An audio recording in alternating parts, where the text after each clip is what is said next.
Good evening. This is Rudy Giuliani with America's Mayor Live.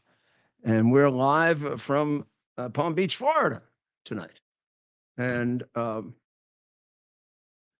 we begin by bringing up a topic that we have been talking about for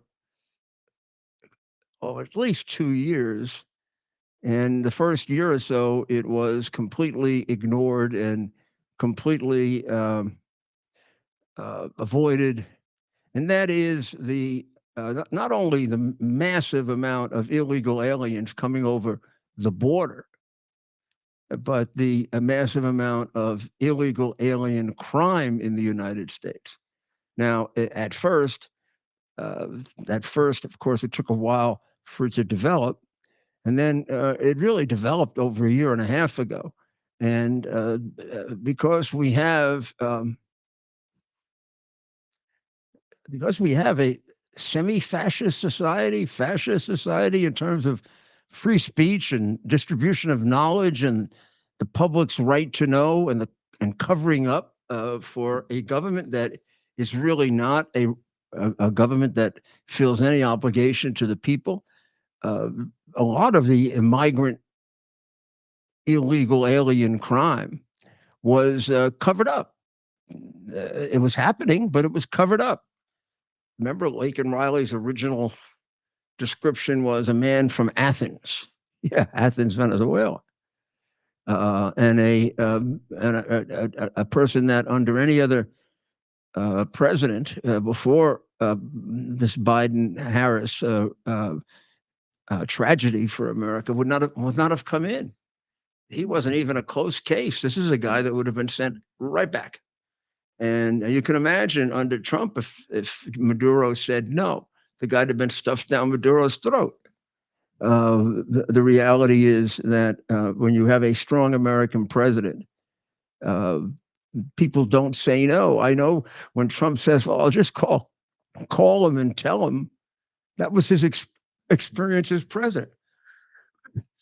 Excuse me. He just called people, and they weren't going to mess with the United States.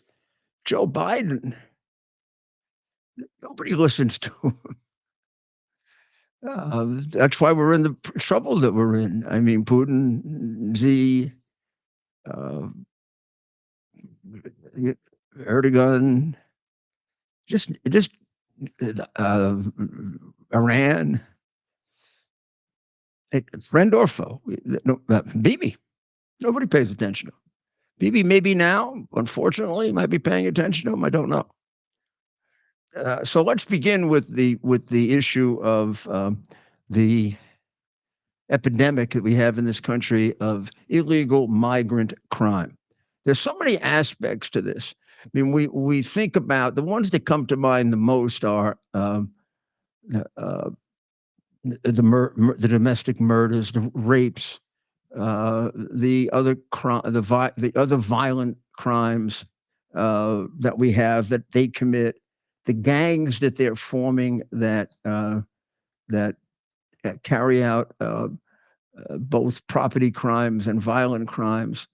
In New York, they're particularly adroit already at stealing cell phones. They do it in very, very large numbers, and they use those little what I would say were semi motorcycles. The little, what do you call those little things?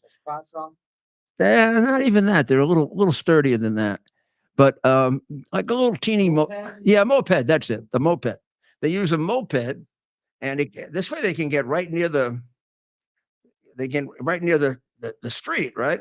And many of us, of course, when we're using our cell phone, here, I'll take out a cell phone for a second. If I'm using a cell phone, I'm gonna be doing this, right? Particularly on the street, I'm probably not going to be doing this on the street because I won't be able to hear it, but I'll be doing this. Well, just think of how easy it is if I'm not aware and I'm not thinking about it and I'm not looking for it, just pull it out of my hand. And then if you have any trouble, you bang me over the head unexpectedly, I fall down and you grab it, which they do when they have to.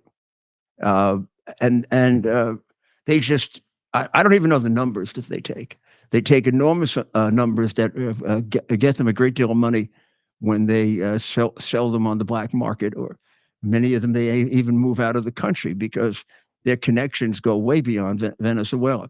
I'm talking now about Tren de Aragua, which is our newest organized crime group, and the one that has grown the fastest in America than any than I've ever experienced.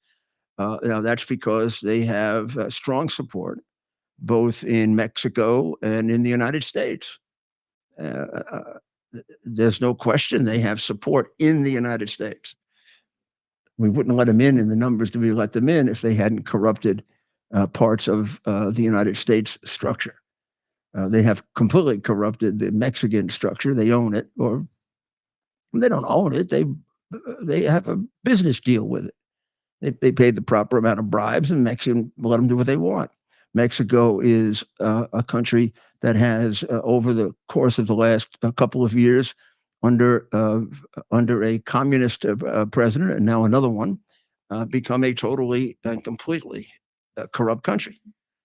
And it is not unfair to say that the cartels are probably more powerful than the government. They certainly are more powerful on the border in the northern part of Mexico, and control it in a way that Mexico doesn't and we don't.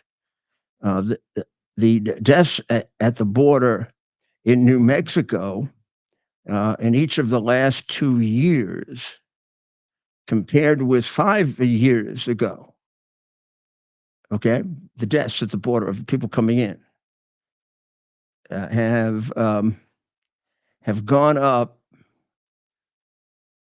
by 10 times. I want to read that again. The deaths at the border have gone up 10 times. This was very, very nice thing you did, Joe, when you told them back in 2020 at the convention, and I think shortly before that, and many times after it, to surge to the border. Basically, you told them to come in and get ready because I'm going to open the doors wide. You then change somewhere between 50 and 100 executive orders, about 50 in a 3 or 4 day period. And you open the borders up completely. And then now you and your phony vice president, who really, she's got to be one of the most inauthentic people I've ever seen. You now say you need a law, and it's that law that's preventing you from doing whatever you have to do. Well, I mean, the American people can't possibly buy this. First of all, Trump brought the border down to somewhere between 400,000 and 500,000 in his last year by executive orders. He couldn't get any legislation through. The Democrats wouldn't pass it. Then you changed it all and took it from the 400,000 that Trump left you with up to, well, altogether 10 million, but in 1 year alone, 3.5 million. You did that all by executive order. Remain in Mexico was not a legislative program. Remain in Mexico was an executive order signed by the President of the United States. Catch and detain rather than catch and release is an executive order of the President of the United States. President already has the authority to certainly secure the border. And it would be insane for any intelligent American to give you what you want, because the last time you did it, you double-crossed Ronald Reagan. You had a deal, and Ronald Reagan was going to allow a certain number of people to become citizens, which he had opposed and felt that it was wrong for anybody that comes in illegally to become citizens. But in order to get what he wanted in terms of security at the border, he agreed to a program, a very generous program, to let people become citizens who, could take the test and didn't commit crimes. And there's a certain argument for it and a certain argument against it. And Ronald Reagan was realistic enough to know that he couldn't get it through a Democratic Congress, so he had to do something he didn't agree with to get something that he agreed with. But being an honorable man, he assumed that, and then what did you do? You guys did everything you could to keep the border wide open. You didn't follow through on the security part. You followed through on making all these people citizens, which only encouraged a lot more to come in. But you didn't follow through on any of the security measures. And Republicans then have learned a lesson. We want the security measures before we let anybody become citizens. So it's a chicken, is it the horse before the cart or the cart before the horse, right? And it's going to be the horse before the cart this time. Because, I mean, we realize how dishonorable you are and how irresponsibly you're connected to bringing people in illegally for all kinds of reasons, not the least of which is the census, so you can redistrict in your favor, illegal voting. You're already signing them up to vote in 20 states or so. You're resisting things like the need for identification. Absurdly, insanely, you actually made it a crime to ask for identification with the, I don't know, Newsom, you guys all seem to think he's real smart. I thought DeSantis kicked the living daylights out of him in the debate. And plus, he has nothing that he's done for California that's good. And now he passes a law. Not only don't they require identification, it's illegal to ask for it. You got to have identification to get on an airplane, but not to vote. Isn't that the only way we assure and protect your right to vote? Countries are made up of citizens, not the whole world. You can't have a country if it's made up of the whole world, which is the whole idea here. They want to destroy it. They want to make it part of one world. That is the goal of Prince Obama. It's the goal of Klaus Schwab. It's the goal of Gates. It's the goal of, not Biden's goal is he going to get his vanilla ice cream tonight? But aside from that, it's the goal of Harris because they told her that's the goal. So they're getting people killed 10 times more than under any other president. That's just one of the many records that the Biden administration has. The people of Pennsylvania, Philadelphia really should all vote against him. He holds the record for the most murders in the long history of one of our oldest cities, Philadelphia. Under him and 2 years of the Soros illegal criminal prosecutor, meaning he's a criminal, not that he prosecutes criminals. They set records for the most murders. There are at least half the cities in America right now that per capita have more murder than New York. And New York is in pretty bad shape. But we left them, Bloomberg and I, so far down in crime that it's really taken a while to really, and in certain property crimes, they've gotten there. Not quite with murder and shootings yet, thank God. But the illegal aliens escorted in by Biden and Harris are sure to get that done. There was a statistic a couple of weeks ago that they put out, and now it's been buried, and you can't quite get it anymore. But 60% of the crime in the Bronx and very similar percentage in Queens was committed by illegal migrants, people that weren't here 3 or 4 years ago. New York City has also opened its arms really, really big time to Los Diablos de la 42. That is the little. That's the devils of 42, and they're the young. They're like the Hitler Youth. They're the young TDAs, the young Tren d'Aragua. Tren d'Aragua means train of Aragua. Nothing special about the name. And it is, as President Trump has pointed out any number of times, Maduro is following the example of his hero Castro and sending us people from his prisons and from his insane asylums. And he's sending us people who are in criminally insane institutions, meaning really gone, wacko gone. And New York City treats these Los Diablos de la 42 very, very generously. They're all put up at the Roosevelt Hotel, which is considerably better than our veterans or our homeless would do. Um, may I just make one very general point about they have committed over 50 separate distinguishable serious crimes.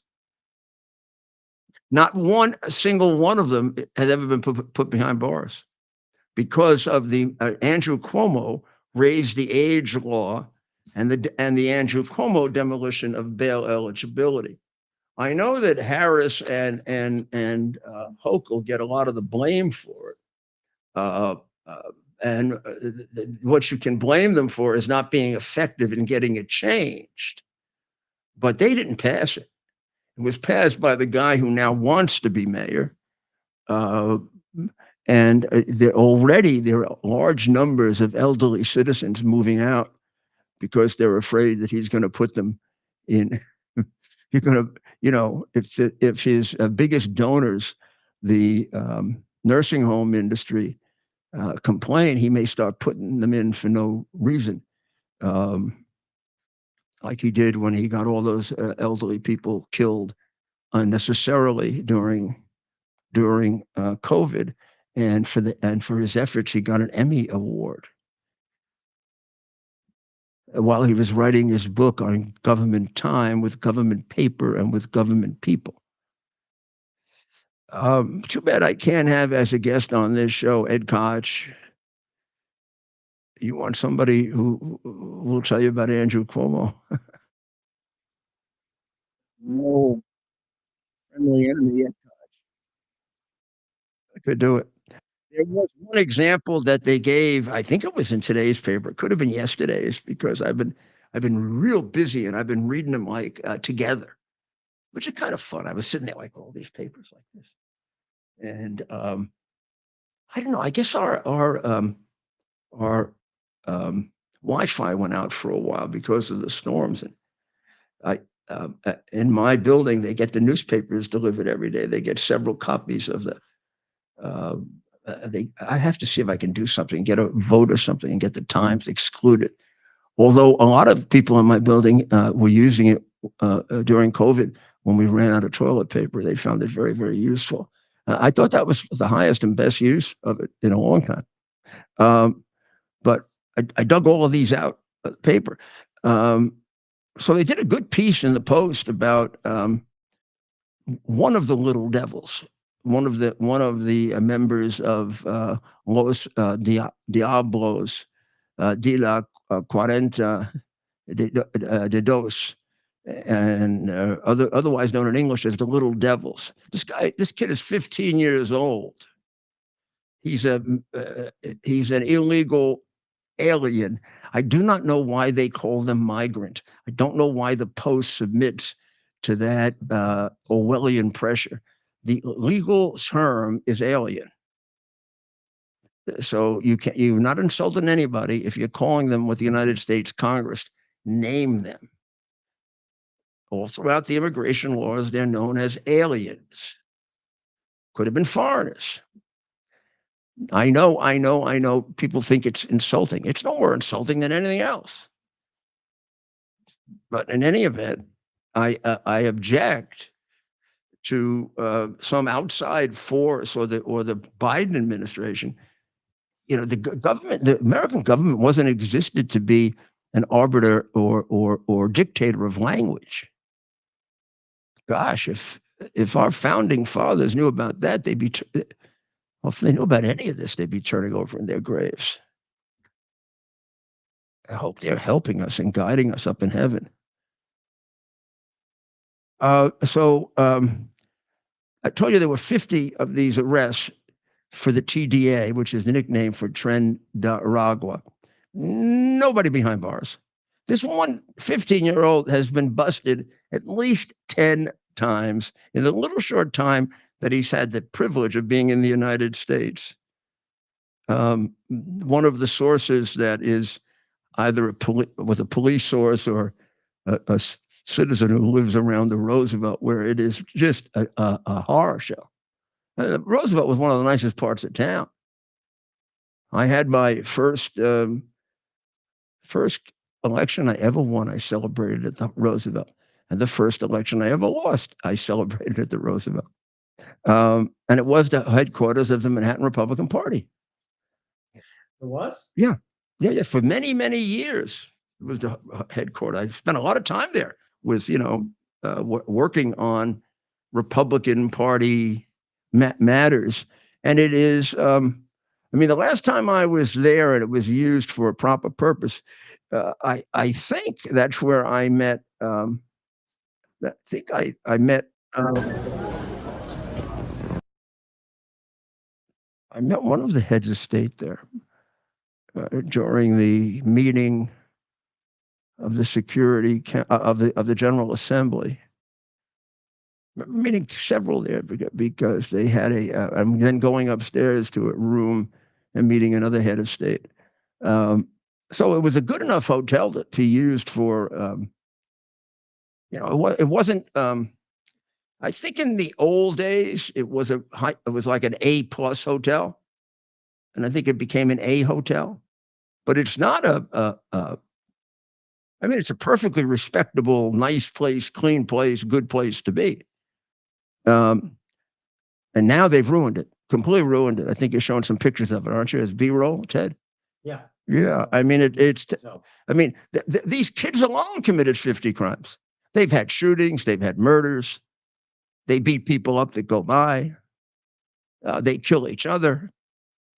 And now Tren de Aragua is really trying to take over. I don't know that they've accomplished that yet, but they're really trying to take it over. Really, they shouldn't close Randall's Island. They should close the hotel, take them all, and stick them on Roosevelt Island, and get them the hell out of Floyd Bennett Field, so they stop terrorizing the neighborhood in Queens. Stick them on the island. That's where I was going to put people who had communicable diseases. If we had to deal with that when we had when we had the virus, and also if we ever had a smallpox attack, or there's a whole plan for using it. I'm sure that the Adams people, the emergency management, dusted that plan off. That was done by my emergency management center. It's a shame to have to use it for that, because my kid both of my kids, Caroline and Andrew, used to play there all the time, both organized with their schools and as regular kids. I don't even know if you can do that anymore. But this 15-year-old came in the place that was highly secure, according to the professional pathological liar Mayorkas. Remember Eagle Pass? And he came in May of 2023. He's committed over 10 crimes. He's 15 years old. He must have been 14 then. And he's committed 10 crimes. His organization has committed 50 that we know of. A lot of crimes, I found that with these kinds of street criminals, these repetitive criminals, you're doing well if you pick them up for one out of. So if you got them busted for 10, they probably did 100, or maybe they did 50. Like a home invader. The home invader will do 20, 30 homes, and you catch him for one. But you have a suspicion that he did the others, but you can't prove it. And he passed over in May of 2023. He came over with his family like he was that nice little boy that would allow them to come in. And he was allowed in, and he was given a hearing for the next month. But there's no record of what happened. Somehow he just, And then he ends up and is recorded again in May of this year. So that's a year later, May of 24, right? He came in May of 23, as already being a member of the Diablos crew of Tren de Aragua. On May 28th of this year, my birthday, he was, along with three others, he surrounded two strap hangers on the 7 train, and he attacked them with brass knuckles and with their fists. Jeez. So they were charged with first-degree robbery for that. And then a week later, he was another first-degree robbery attack on Roosevelt Avenue in Queens, the one that has become taken over with the human trafficking, sex trade, the children's sex trade too. I mean, these people are, as Trump so aptly put 8 years ago, 9 years ago, these people are animals. On July 8th, he snatched a cell phone in Central Park, and maybe more than one, because he had several charges on that one. On July 20th, he had 2 more incidents where he punched a victim in the process of stealing the phone on East 60th Street. And then he was involved in an incident on a number 4 train at Lexington Avenue. August 9th, he beat up another strap hanger. August 14th, he pulled a knife at Times Square, and with the knife, he was able to extract the phone. And then he was busted on August 27th, very shortly thereafter, for stealing someone's chain near Penn Plaza. And then last month, he was arrested for stealing from a 16-year-old. And he's living now in one of the tax-funded migrant shelter system. I don't think he at some point was thrown out of the. I think he was. I think, but not certain, that he was living at the Roosevelt where he was recruited. And if you want to take a look on the screen, you can see that very helpful chart that the New York Post put together. I'd take that out and stick it somewhere when people say to you, one have that chart alone, this chart alone is, you should take it to your voting place and use it to vote against Harris. I mean, this is absurd. We have enough of this on our own. People say, even when there was some truth to this, the illegals didn't commit as much crimes as the Native American, the citizens. In my day, that was true. And I know actually people used to fight with me and say it wasn't true, but it was true. I'm sorry, it was true. It's not true anymore. And all you have to do is look at the nature of these migrants. They're very different, and they don't get vetted. So it's a crapshoot. We have no idea who they are. That's the list. I wish we had the old-fashioned rap sheet. I wonder if they still have that with the computer. What's that? Oh gosh, I should have saved one. Maybe Bernie saved one. They always have excessive paper. I mean, I probably looked at 1,000 rap sheets, right? You'd have to look through they'd write a history of the person, and all you really wanted was a little bit of information. But a typical rap sheet, Ted, Yeah. on a kid like the rap sheet on this kid with these, if this is the number, Yeah. about 40 pages. His rap sheet I could take, and it was interconnected like computer paper. You remember the computer paper that would come out of the computer and it was connected? It had little holes in it. Okay. Yeah. So that's the way the rap sheet was done. And, yeah. So then, if you had a long rap sheet, I don't know if Koch did this or I invented this. I don't remember learning this from anybody. Koch used to bring the rap sheet out, and I borrowed that from him. And the guy he used to go after was Let Him Loose Bruce, the father of the present head of the Democrat Party of Manhattan, who gave us Engomoron and the now multimillionaire Mershon, who made a fortune on the Trump case. his daughter got $500,000 right after the case from the Biden people. That wasn't a payoff. Just totally coincidental. Just like the 21 million from China to the Bidens was coincidental, and they gave them our most important airbase. So I would have taken this and I'd throw it out at the. You've never seen the press room at City Hall. I'm going to take you there. If we ever do another book on sort of a biography type book, the book that I have out now is the Biden crime family, and it's sort of a specialized book in a way. It's basically a prosecution of how you would prosecute them under the RICO statute, and we try to make it.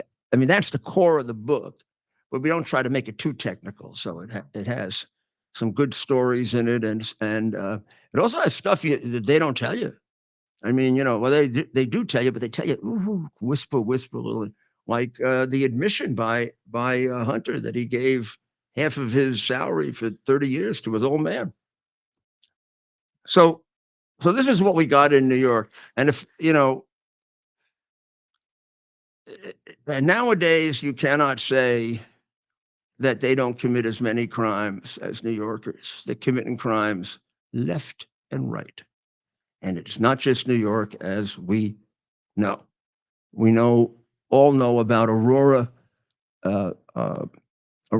Colorado, because it became controversial. The Tran de Aragua gang was trying to take over, or did take over, hotels there. And it broke in the papers about 2 months ago. And I think in terms of social media and television, if we weren't the first to break it, Ted and I, we were among the first to break it, because we've been looking for this for quite some time. We've been searching for. It's hard to get the information out of them. Where are they stuffing these people? And let's see if we can get these crime rates to become more transparent. And an article was done in the New York Post. Kudos to the New York Post about how this lady was driven out of town. She was terrorized by them, and people have been beaten up. People have been beaten up in restaurants and bars. People have been beaten up to take over their residences. And they like to, rather than being all around town, they like to be in little headquarter things where they take over a big apartment complex. And they were in the process of taking over this woman's apartment complex. And then she moved about 40 or 50 miles away.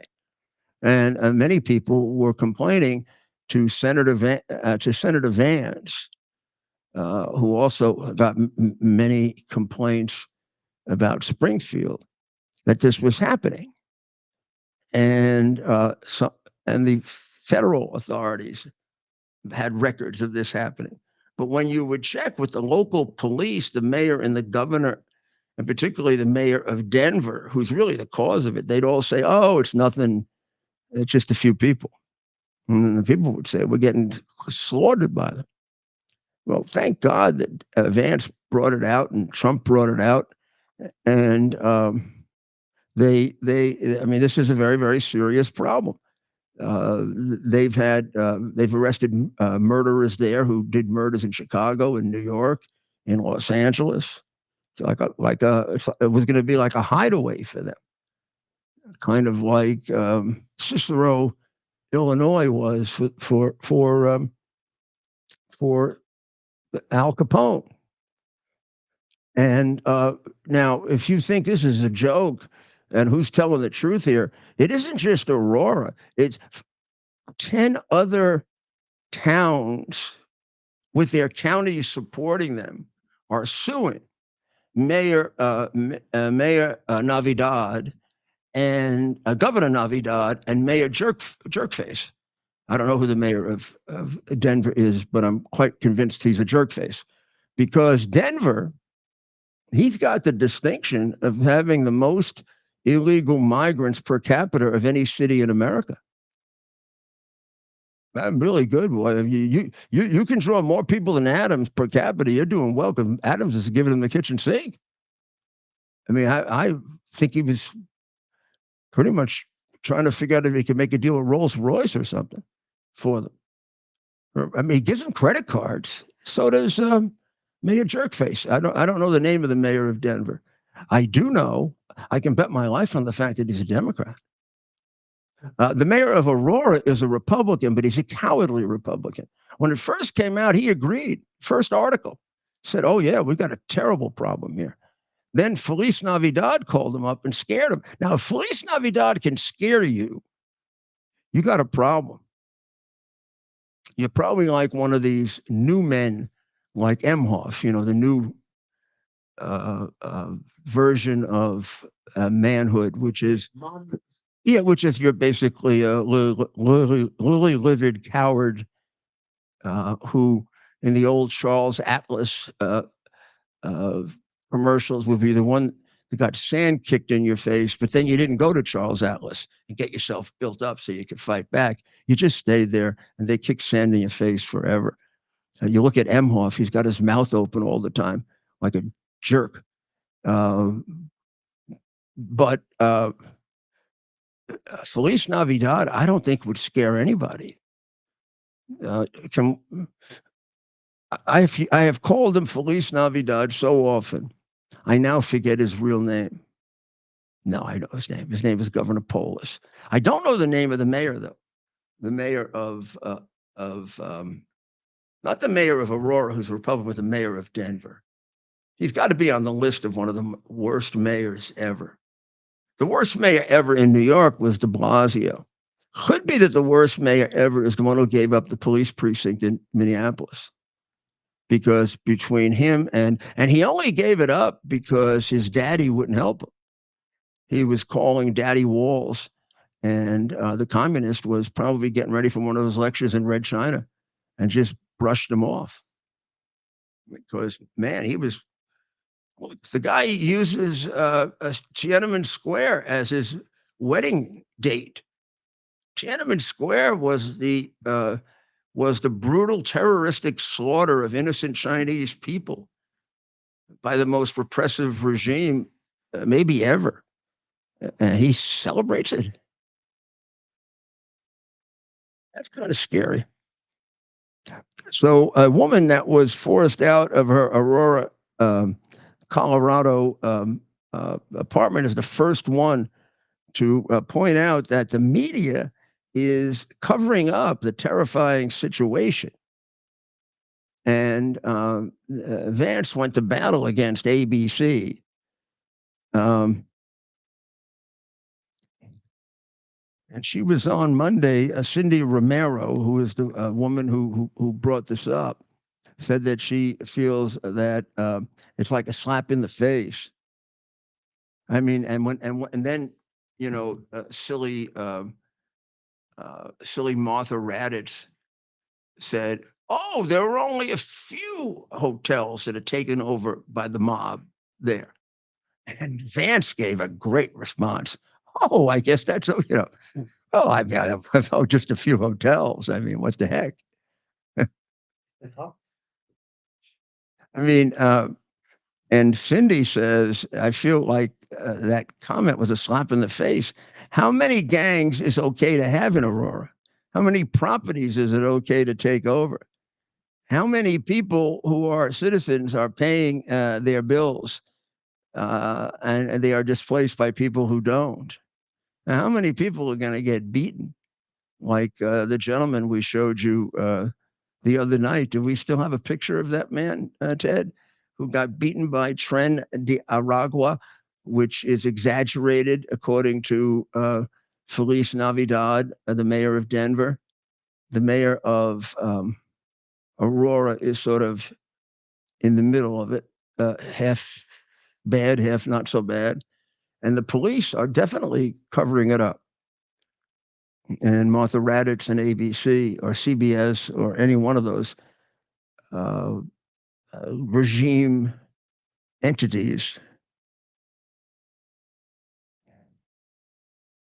this, she was trying in the interview with Vance to join the discredited group of unscrupulous excuses for journalists who not only fact checked Trump and fact checked Vance, but did it inaccurately.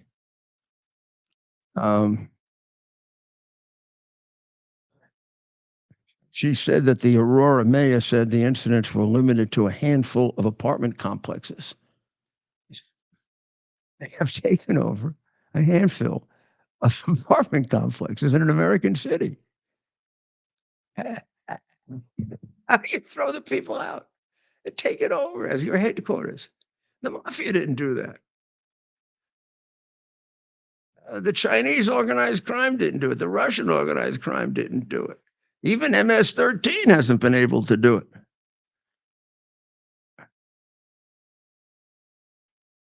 And his answer was, to be specific, Vance's answer was, only a handful of apartment complexes in America were taken over by Venezuelan gangs, and Donald Trump is the problem, and not Kamala Harris's open border. So they fled, but they still have to go back because they have doctor's appointments there. They have other. I mean, I think they live their life in Aurora. While she was there, she said she almost never got a 911 call answer. And she says, this is the view of a citizen, not me. I feel like the mayor and the governor and the police downplay the situation. I was pushed out of my apartment by gang activity, people carrying guns in the hallway and patrolling the ground with guns.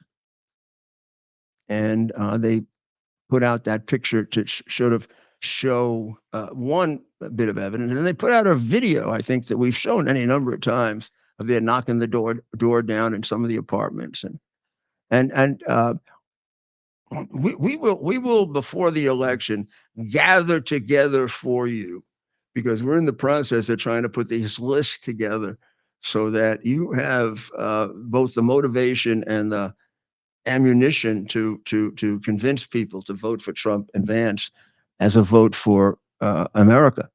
We'll put a list together of the cities that are undergoing problems like Aurora, some possibly worse like Springfield, involving the Haitians, and that got all messed up in the eating animals situation.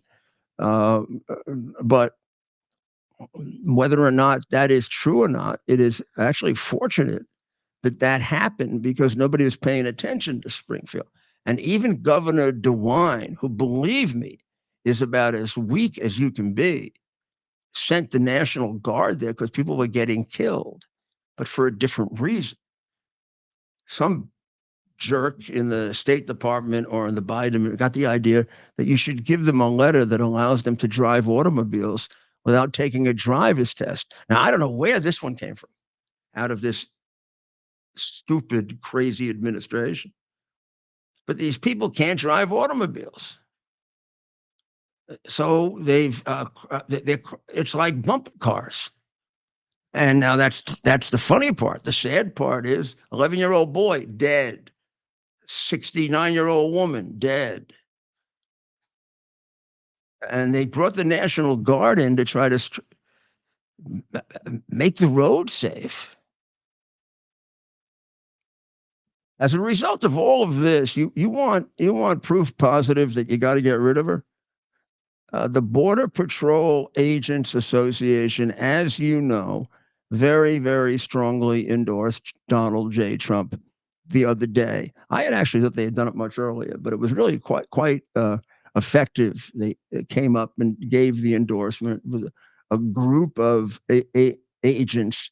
I was very impressed with the fact that about half of them looked to be Hispanic, which makes sense. I mean, you have in, I think he did it in Arizona, and in Arizona, you've got third and fourth generation Americans that are Mexican.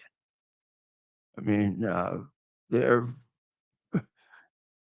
and they certainly, I mean, they had some degree of sympathy for the people who came over illegally to pick grapes and were being taken advantage of even. And some didn't. Some felt that they were jumping the line and it really was unfair because they had to go through the whole darn thing. But this group is like alien to them. First of all, it's mostly not Mexican even. When's the last time you saw a Mexican involved when we bring up these criminal cases? Now, I think we've had one or two here and there. I mean, basically, Venezuela wins. You got it, Maduro. And why people doubt what the president is saying about the prisons is really ignorant. This is just a repeat of history that I was deeply involved in, so I know it really well. So the Border Patrol agents have now said, I don't know, as a group or a certain group of them, that they're going to leave the federal agency if Harris is elected because they can't do their job. I'm not doing this SHIT again. 4 years of hell, said one agent. If Trump wins, we'll stay. If she wins, we're useless. I mean, it is not an insult to them at all. I was in charge of them during the Reagan administration. I have unbelievable respect for how good they are and how effective they are. But I don't know how many are part of the group that'll leave. And sometimes, people say they're going to leave and then they don't, like Alec Baldwin. But the agency has even if just a small group leaves, the agency has lost 4,000 since our worst president of the United States has come into office. And they're down to 19,000. The New York City Police Department is 34,000. So Trump has promised to hire 10,000 more, which would increase the force by 1/3. And also to give them more money for more training and make them even a more professional organization. Although that is not to suggest that they're not they are a highly professional organization. They do their job very, very well. And when you had to rely on them to get the border secure, boy, you really didn't have to worry about anything. It would just boom, it would just go right on, and it would be perfectly okay, and everything would work really well. I want to bring a couple of things to your attention real quick because we're going to have to get off on time tonight because see my nice tie here? I have a jacket over there. We're going to Mar-a-Lago tonight.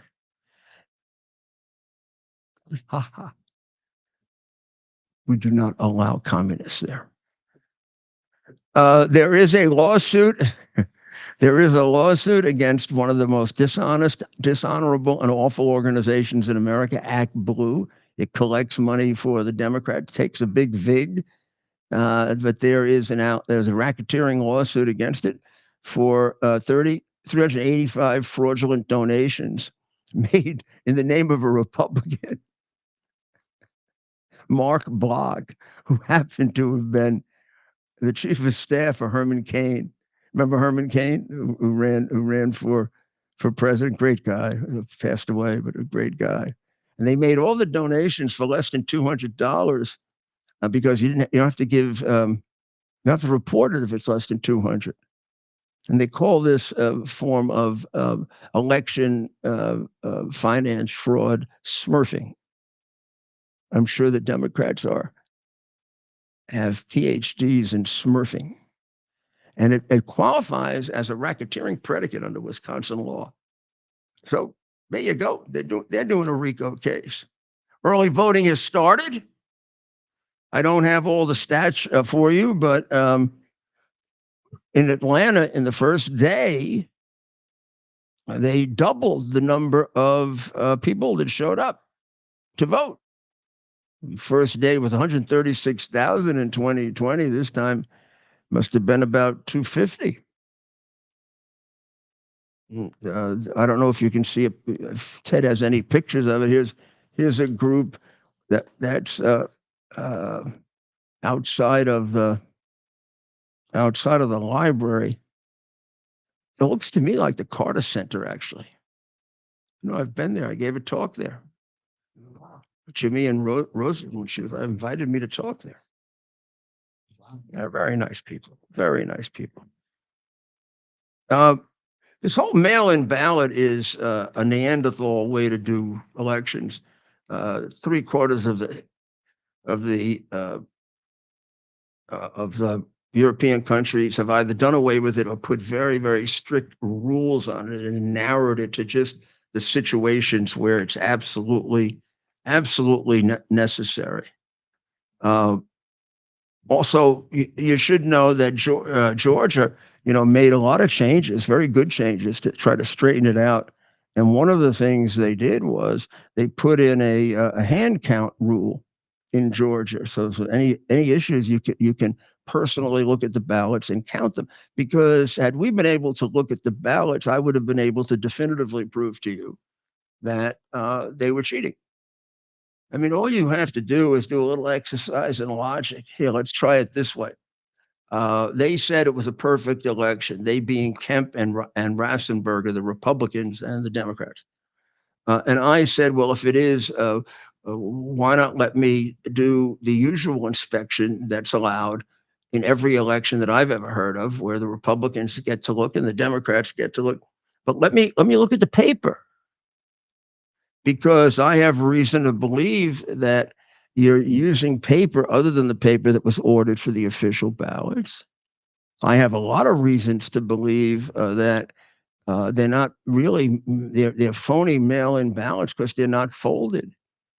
And we have witnesses, many, who say that they saw pieces of paper like this and very quickly being rushed into the machine. We had evidence like that in Pennsylvania. We had evidence like that in Atlanta. Um, and this is what a mail-in ballot would look like. Would look like that. This is what a pristine ballot would look like. There also were several other things that could have been discerned if we had gotten the paper. Uh, there was evidence that some of these ballots were done by machine, because they had to do so many at once. They had a machine that put a check mark on Biden, but nobody else on the ballot, which is why you had a significant number of no voting on the down ballots. But they used a machine rather than the allotted stylus or pencil. Well, you could tell that immediately that it was a machine that did it. You could also tell from the quality of the paper if it was the official stationery ordered by the state of Georgia, or new stationery that was brought in at the end to kind of fill in the votes, and done rather quickly because the numbers were much higher and more difficult than they had anticipated. So now this hand count rule that's been put in has been declared illegal by Fulton County Superior Court Judge Robert McBurney. Now, I cannot say that the legal system in the judge system in Atlanta is the same as it is in a crooked Democrat city like New York, where the politicians pick the judges and they're loyal to the party, which makes those judges, no matter who they are or what they'd like to say, corrupt. But I have a suspicion that that's true. Uh, I mean, given all the controversy about Georgia, you would think they'd want to go out of their way. So maybe if this gets taken up to an appellate court with a fairer distribution of Republicans and Democrats or people, it might get reversed. and you can go back to the requiring the counting the paper.